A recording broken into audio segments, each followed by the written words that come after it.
খড়গপুরে ভেঙে পড়ল এয়ারফোর্সের যুদ্ধ বিমান। প্যারাশুটে নেমে প্রাণে বাঁচলেন দুই পাইলট।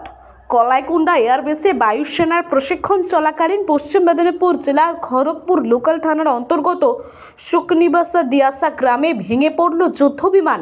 প্যারাশুটের মাধ্যমে নেমে প্রাণে বাঁচান এয়ারফোর্সের দুই পাইলট। মঙ্গলবার বিকেল 3:30 নাগাদ আচমকা খড়গপুরের ওই গ্রামের ধান জমিতে ভেঙে পড়ে যুদ্ধ বিমান।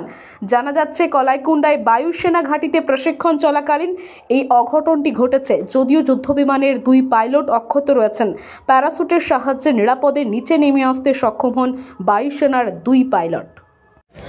ঘটনাটা বলতে এই জাহাজ স্বাভাবিকভাবে যে উঠেছিল, যেরকম এখানে নিচে ক্রমশ নিচের দিকে নেমে গেল। নেমে যাওয়ার পরে এখানে পাল্টি, আর ওইখানে প্যারাশুটে পাইলট গুলো ছিল, সেগুলো হচ্ছে ওই পুকুরের পাড়ে একটা পড়ছে আর একটা মাঠের মধ্যে আছে। কজন পাইলট ছিল? দুজন ছিল। তারা ঠিক আছে? হ্যাঁ, ঠিক আছে মোটামুটি। এই গ্রামটার নামটা কি? এটা হচ্ছে মুরকুনিয়া। আর জাহাজটা যেখানে পড়েছে এটা হচ্ছে মুরকুনিয়া প্লাস হচ্ছে দিয়াসা মাঝামাঝি। দিয়াসার মাঝামাঝি? দিয়াসের মাঝামাঝি। এটা কার জমি? দিয়াসা না, মুরকুনিয়া দিয়াসার মাঝামাঝি। এই কার জমি এটা? এটা হচ্ছে বলাই ঘোষ। বলাই ঘোষের জমি। কটা দিকে ঘটেছে ঘটনাটি? এটা এই 2:45 আর কি। আচ্ছা, এমনি কোনো ক্ষয়ক্ষতির কিছু নেই? খালি ধান জমি যে মানে রোয়া হয়েছিল তার ক্ষতি, তাই তো? হ্যাঁ হ্যাঁ, রোয়া জমির ক্ষতি। আপনার নাম? আমার নাম সুখদেব দাস। ঠিক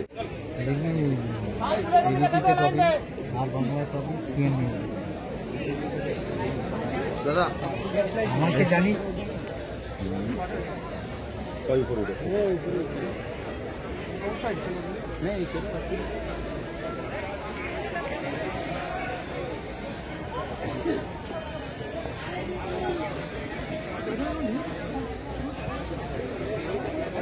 ভাই, আমি তো স্পটে আছি, দাঁড়া, দেনা করলে হয়।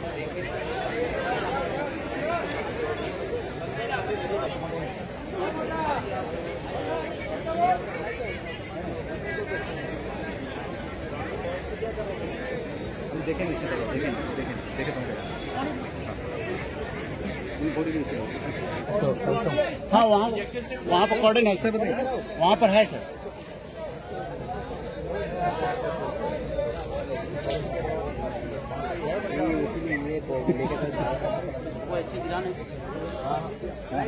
वीडियो बना